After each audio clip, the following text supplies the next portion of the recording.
amount of damage that an individual can take and still be awake, alive, and suffering is immense. History isn't just full of triumphs and revolutions, it's also a long, twisted tale of punishment taken to extreme, sometimes unimaginable levels. These punishments are so brutal that they sound like something straight out of a horror movie. But sadly, they were all too real. Join us as we explore some of the worst punishments throughout human history.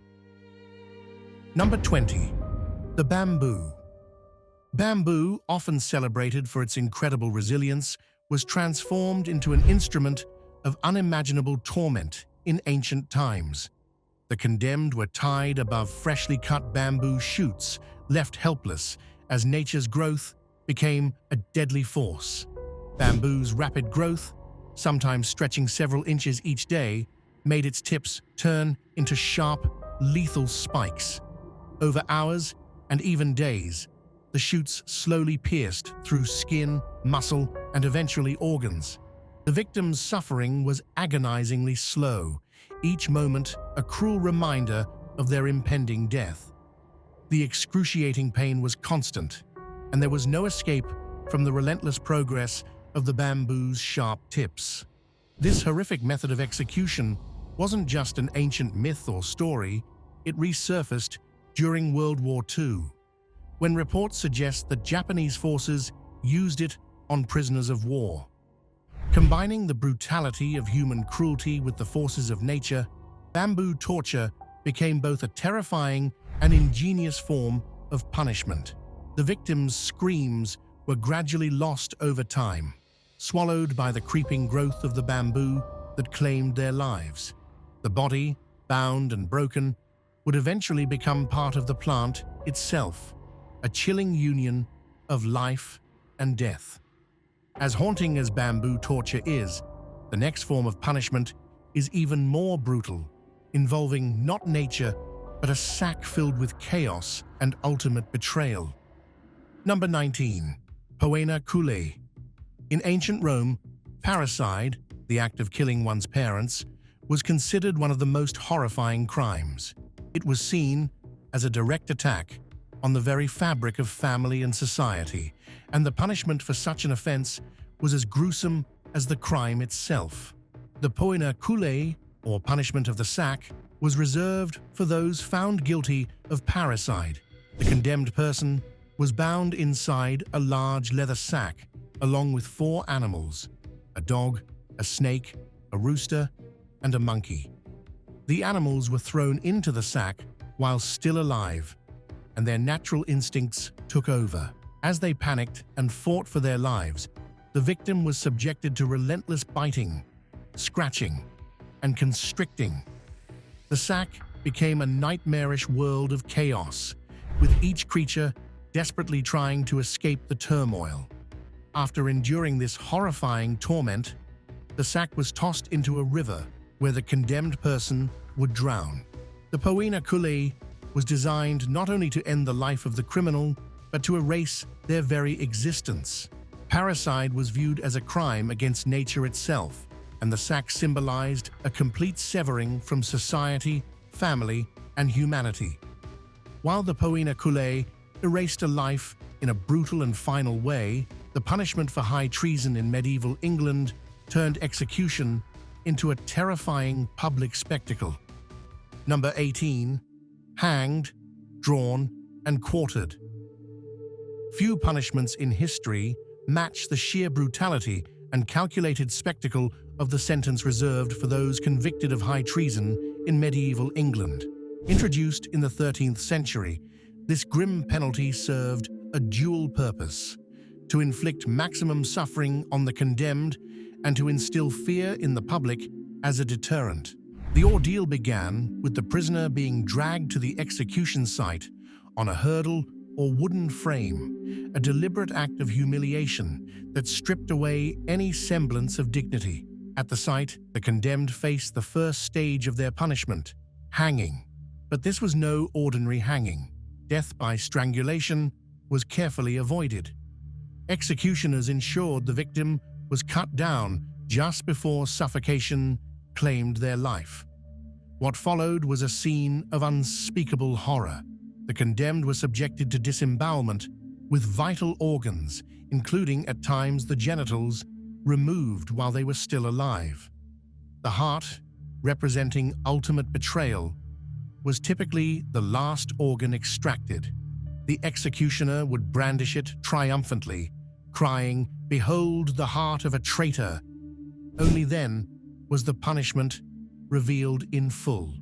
The infamous sentence of being hanged, drawn, and quartered. The corpse was dismembered into 4 parts, with the head displayed on a pike. The monarchy used this horrible ritual not just for justice, but to reinforce its absolute authority in the most chilling way imaginable.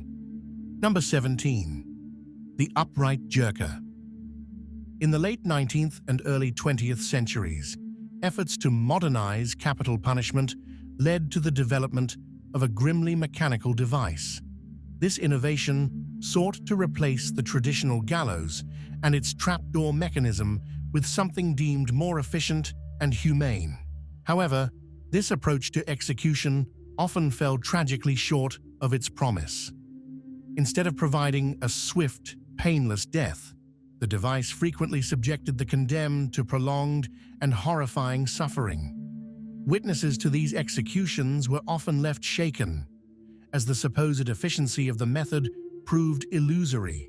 The device worked by yanking the condemned upward using a pulley system, designed to break the neck instantly and minimize suffering. Instead, it often resulted in asphyxiation and a slow, agonizing death. One particularly harrowing case was that of James Stephens, whose execution turned into a nightmarish spectacle. His agonized struggle horrified onlookers and epitomized the device's many failures.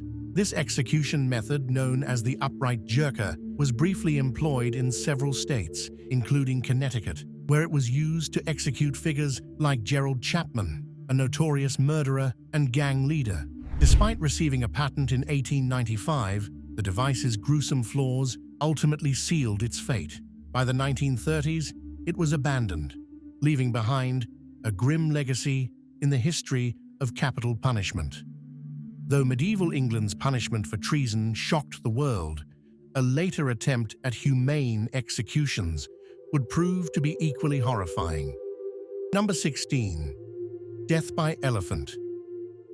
Throughout history, rulers have employed methods of punishment that were as much about asserting dominance as they were about justice. Among these, one stands out as particularly chilling for its combination of spectacle and brutality. In South and Southeast Asia, especially in India, elephants, majestic creatures revered as symbols of strength and power, were turned into instruments of terror. These highly trained animals, capable of both precision and overwhelming force, became tools of royal authority, executing punishments that were as horrifying as they were public. The method, later referred to as death by elephant, involved tasks that ranged from swift killing to prolonged torture. Some elephants were trained to dismember or crush prisoners under their massive weight, while others were equipped with blades to carry out precise, gruesome acts. Public executions using these animals were designed to instill fear and reinforce obedience, with European travelers often recording the events in vivid detail. While this practice was most prevalent in Asia, it appeared elsewhere in history. Ancient Rome and Carthage, for example, used elephants to execute rebellious soldiers, illustrating its cross-cultural presence. With the arrival of European colonial powers in the 18th and 19th centuries, such executions were suppressed and deemed barbaric by the colonizers. But then, another method of torture emerged, equally grotesque in its design and intent, leaving victims to endure unimaginable pain and suffering in complete vulnerability. Number 15. The Judas Cradle.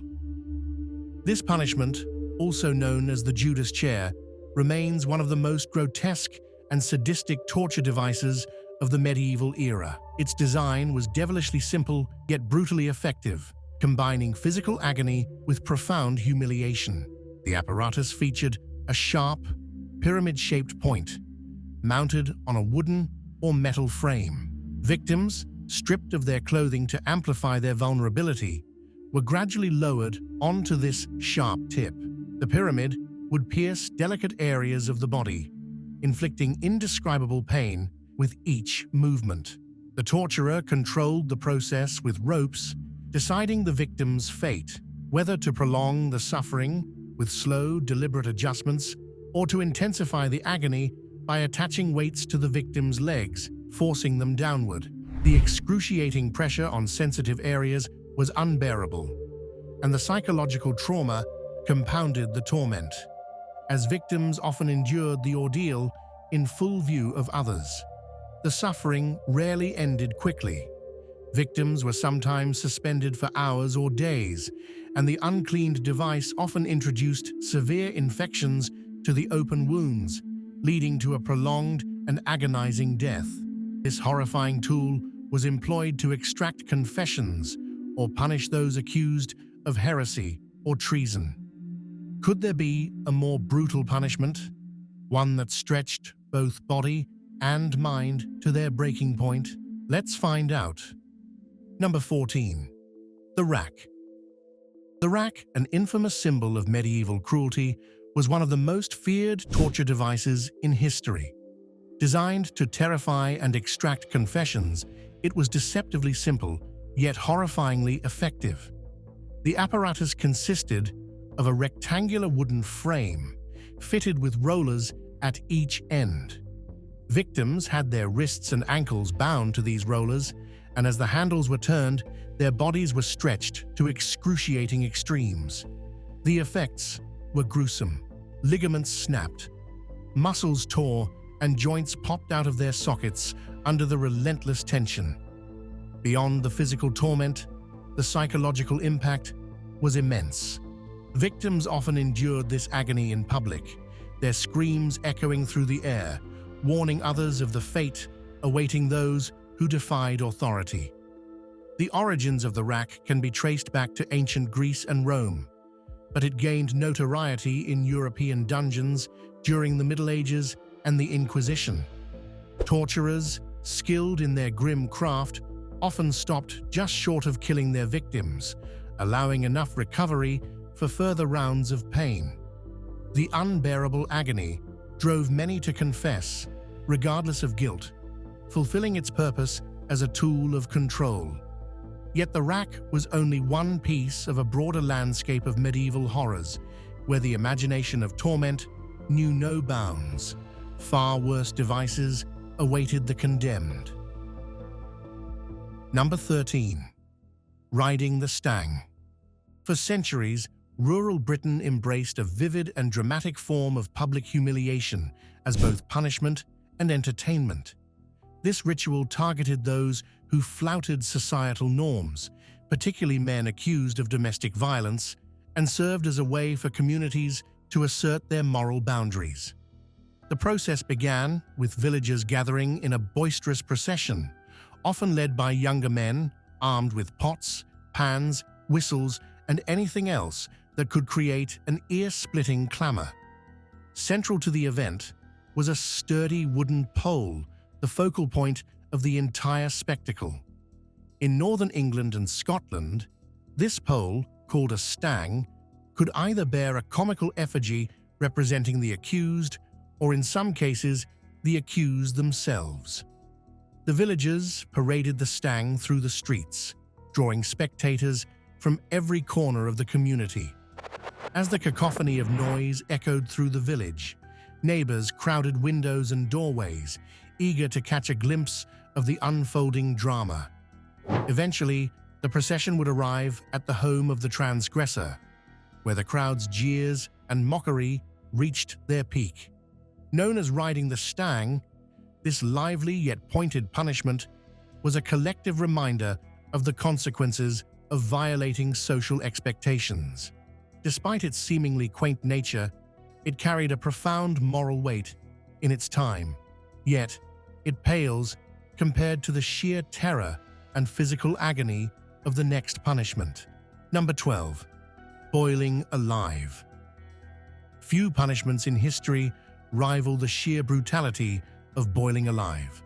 This gruesome method of execution, famously authorized by King Henry VIII in the 1500s, was a response to poisoning crimes, a heinous act considered especially treacherous. The condemned would be submerged in a large cauldron filled with water, oil, or tar. The liquid was then heated gradually, causing the victim to experience agonizing burns as their flesh blistered and peeled. Death was slow, ensuring that the pain was drawn out to its horrifying limit. Boiling alive was not confined to England. Historical records indicate its use in parts of Asia and Europe as well. In every instance, it served as a gruesome public spectacle, designed to terrify onlookers into compliance with the law. The combination of physical suffering and psychological dread made this punishment particularly effective as a deterrent. People gathered in droves, drawn by a mix of morbid curiosity and fear of witnessing such a harrowing display of justice. Over time, society came to regard this punishment as barbaric, leading to its eventual abolition. However, for those who thought boiling alive was inhumane, the next punishment demonstrates how cruelty can be embedded in simplicity, an unassuming device designed to immobilize and break its victims. Number 11. The Heretics Fork. The Heretics Fork is a chilling example of how even the simplest tools could be turned into instruments of unimaginable torment. This device, used primarily during the Inquisition, consisted of a metal rod with sharp prongs on both ends. One set of prongs pressed under the victim's chin, while the other dug into the chest. The fork was secured around the neck, ensuring that any movement, no matter how slight, caused excruciating pain. This device was particularly cruel because it didn't kill quickly. Victims could be left immobilized for days, unable to lie down, eat, or sleep. The psychological toll was as severe as the physical agony. The unrelenting pain and lack of rest broke even the strongest of wills. The Heretics Fork was often used to extract confessions from those accused of heresy or treason.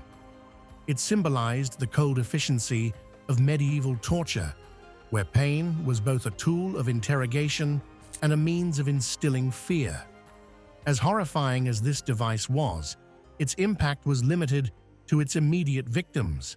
The next punishment, however, transcended individual suffering, leaving a cultural scar so profound that it became a lasting symbol of human cruelty.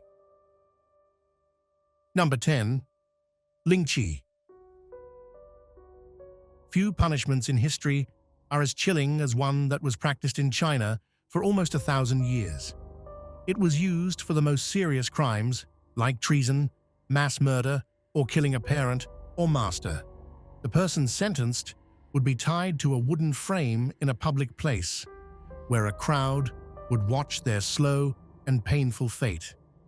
The executioner would carefully cut away pieces of their flesh, drawing out the suffering for as long as possible. This method, called lynching, or death by 1,000 cuts, was not just about causing pain. In Chinese culture, keeping the body whole was very important, so mutilating it brought deep shame even after death. Lynching was designed to be more than just an execution. It was a warning to others, a public show of punishment, and a way to disgrace the victim forever. Some stories say it was even done to dead bodies to humiliate them further. Though it was banned in the early 20th century, lynching remains a haunting reminder of how cruel people can be. It shows how punishment in the past often went far beyond justice, becoming a tool to create fear and shame that lasted long after the victim was gone. Yet, its horror pales next to a Western punishment that left bodies rotting in public view, a spectacle of death designed to linger long after life had ended. Number 9. Gibbeting. In 18th century England, the punishment for murder often went beyond death, turning criminals into gruesome public displays. After the Murder Act of 1751, convicted murderers faced a harsh sentence meant to make their crimes unforgettable. Their bodies were placed in iron cages shaped to fit them and hung along busy roads or waterways. These cages ensured the criminals were seen by everyone who passed, even long after they were gone. For some, the suffering started before they died. Trapped in the cages while still alive, they endured slow, painful deaths from hunger or exposure to the elements. Even in death, their punishment wasn't over. Their rotting remains were left in the open, serving as a grim warning to others. The smell of decay filled the air, and nearby villagers had no choice but to live with this constant reminder of justice. This practice, called gibbeting, became a public event that drew crowds of onlookers, both horrified and curious. While it was meant to scare people away from crime, it also revealed a strange fascination with death and decay. Although gibbeting ended long ago, its horrifying legacy is not forgotten. As gruesome as the public displays of gibbeting were, some tortures took a more intimate, yet equally horrifying approach, turning the body into a vessel of unimaginable agony. Number 8. Tortured by rats. Imagine being held down, unable to fight back, as a small, frantic creature is placed on your bare skin. Its tiny claws scratch at you, a prelude to the horror that is about to unfold. A heavy metal bowl traps the rat against your stomach, or, in the cruelest scenarios, your face. Then, the tormentor applies fire to the bowl, heating it steadily until the metal becomes unbearably hot. The rat, driven mad by the searing heat, searches desperately for a way out. With no escape upward, it turns downward into your body. The creature claws and bites, tearing through skin, muscle, and eventually organs in its frantic attempt to flee. The pain is unimaginable. Each movement of the rat is a new wave of agony. Flesh rips, blood flows, and as the creature burrows deeper, the victim's screams fade into silence. This gruesome method, believed to have originated in medieval Germany, showcases the grim ingenuity of human cruelty. Each variation of the punishment was more horrifying than the last, designed to prolong suffering and amplify terror. It wasn't just about pain, it was about stripping away dignity, instilling total helplessness, and delivering a slow, intimate destruction. The victim's body became a horrifying canvas of torment, a dark testament to mankind's capacity for brutality. But while rats sought refuge within the flesh, the next story unfolds a grim spectacle that shattered lives and twisted bones. Number 7. Breaking wheel. At first glance, it might appear to be a bizarre and unsettling piece of art. A massive wooden wheel standing tall beneath the open sky, its spokes reaching outward like twisted limbs. However, the truth behind this ominous structure was far from artistic. It was the stage for a horrifying punishment. Victims were bound to the wheel, their limbs twisted and stretched in unnatural positions, their faces often frozen in expressions of terror. Once secured, the true horror would begin. The executioner, armed with an iron bar, would approach with chilling intent.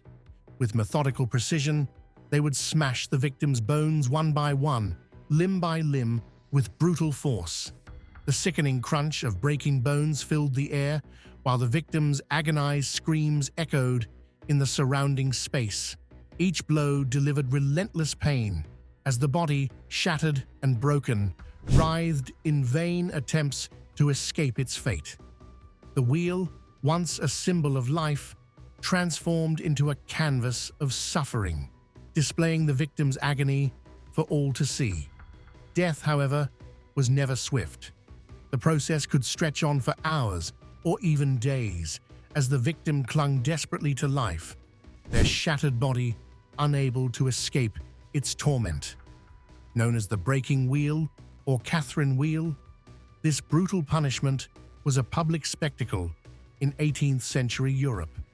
When death finally arrived, the broken remains of the body would be left on the wheel, a grotesque warning to all who dared defy the law. But human creativity in torment knows no bounds. Let us now step into the shadow of ancient Greece and the fiery legend of the Brazen Bull. Number 6. The Brazen Bull. The Brazen Bull was a grotesque invention presented to the tyrant Phalaris by its creator, Perillaios, who claimed it was a masterpiece of both craftsmanship and terror. Made of bronze, the bull had a hollow interior where the condemned would be locked inside before a fire was set beneath it. As the flames heated the metal, the bull became a furnace, slowly roasting the victim alive in its steaming, suffocating belly. What made the bull even more terrifying was its design. Clever tubes and pipes were built into the structure, transforming the victim's screams into distorted, bellowing sounds that echoed through the air, mimicking the roar of an enraged bull. The terrifying noise added an element of horror to the spectacle, captivating audiences who watched in both fear and fascination. Phalaris, initially impressed by the creation, ultimately grew disgusted and subjected its inventor, Perillaios, to the same fate. Christian sources later claimed that the Brazen Bull was used to persecute early believers, adding a layer of martyrdom to its already sinister history. Whether roasting its victims or amplifying their agonizing cries, the Brazen Bull remains a chilling symbol of the darkest aspects of human cruelty, forever etched in history. As horrific as the Brazen Bull was in its fiery torment, another form of punishment awaited those condemned to an even darker fate, one that stripped them of not only their body, but their very essence. Number 5. The Oubliette. A dungeon's most sinister feature was designed not to kill, but to erase. Victims were thrown into a narrow, vertical shaft, often no wider than their shoulders. Once inside, the fate awaiting them was one of the darkest punishments known to history, the Oubliette. Trapped in total darkness, they found themselves surrounded by unyielding stone, unable to sit or lie down. The claustrophobia was overwhelming. Days turned into weeks, and their bodies weakened as their minds slowly began to unravel. The air grew heavy with the stench of decay, a constant reminder of those who had perished before them. Food was minimal, and water was even more scarce. In some cases, the oubliettes were placed near bustling cities, so the prisoners could hear the distant sounds of life, laughter, music, and voices, further intensifying their sense of isolation. They were doomed to never rejoin the world they once knew. This punishment was far more than physical torment. It was a complete destruction of the self, a slow, methodical erasure of identity, hope, and humanity. The oubliette's purpose was to strip away everything that made the prisoner who they were, leaving nothing but a hollow shell. But while the oubliette consumed its victims in silence, another punishment brought chaos and death on the high seas. Number 4. Keel Hauling. Keel hauling was one of the most terrifying and gruesome punishments on the high seas, an unforgiving blend of the merciless ocean and man-made torment. Sailors who faced this fate were tied to a rope and dragged beneath the ship, subjected to the full wrath of the sea and its many dangers. As the condemned were hauled under the vessel, they passed beneath the ship's hull, its sharp, barnacle-encrusted keel waiting to rip into them. The barnacles, razor-sharp and jagged, would tear at the victim's flesh, causing deep gashes and exposing the bone to the harsh salt water. Those who survived the horrific ordeal were often left maimed, their wounds vulnerable to infection and further suffering. The risk of drowning added a layer of horror to the punishment, making survival itself a cruel and uncertain fate. It served as a chilling reminder to all sailors that the captain's authority was absolute, with disobedience or failure to comply leading to dire consequences. Keel hauling was not only a punishment, but also a public spectacle. Often carried out in front of the crew or other onlookers, the sight of a man emerging from beneath the ship, broken and bloodied, was meant to instill fear and remind everyone that transgressions would not go unpunished. Yet the sea wasn't the only domain of gruesome justice. The next method employed a device that crushed not only flesh and bone, but also the human spirit.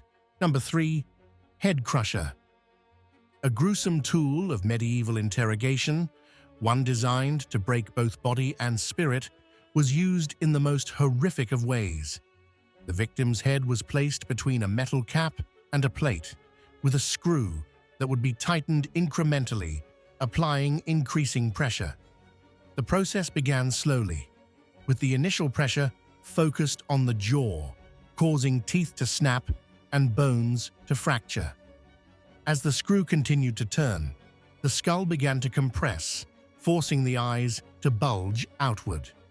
With every turn, the pain intensified as the skull cracked and splintered, and the brain suffered irreversible damage. This device, known as the head crusher, was used not only as a form of punishment, but also as a means of extracting confessions. It embodied the brutality of medieval justice, where there was no chance of escape from the slow, excruciating destruction it inflicted. Victims were doomed the moment they were placed in the device, with their fate sealed by the relentless, crushing force that followed. But while the head crusher relied on brute force, modern executions have taken a clinical turn. Number 2, execution vans. Execution vans, now utilized in modern China, are a striking innovation in the practice of capital punishment. These mobile death chambers are engineered for speed and practicality, featuring gurneys and injection systems to carry out executions on the go. The idea behind these vehicles is to streamline the process, ensuring that the act of execution is performed quickly and efficiently, often bringing the punishment directly to the scene of the crime. In these vans, the convicted individuals are securely strapped down before being administered lethal injections, an execution method that is considered more humane compared to the use of firing squads. The process is methodical and designed to eliminate any delays or inefficiencies. Yet, the very efficiency of these vehicles stirs up deep ethical concerns. Critics of the practice argue that the van's clinical nature strips away humanity from the act of execution, turning it into a sterile procedure devoid of emotional consideration.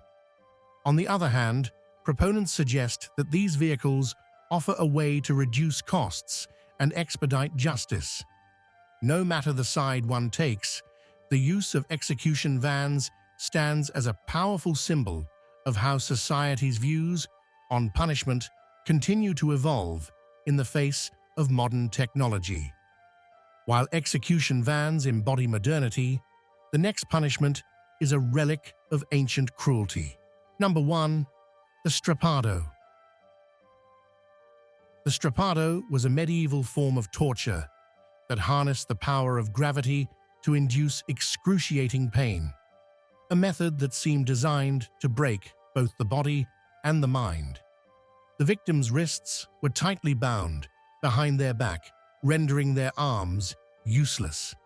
These bound wrists were then attached to a rope that hung from a pulley. The victim was hoisted high into the air, their body suspended in a state of helplessness and then abruptly dropped. The fall was suddenly halted as the rope jerked, causing the shoulders to dislocate and tearing through ligaments with a force that left the victim writhing in agony. The pain was immediate, unbearable, and often so intense that the victim's screams could be heard reverberating through the stone walls of the dungeon. Sometimes, to amplify the suffering, weights were added to the body, making each drop more torturous than the last. The Strappado wasn't just a physical ordeal, it was a psychological one as well. Victims, trapped in their misery, often resorted to confessing, no matter the truth, just to end the torment. Which of these methods of administering justice do you consider most terrifying?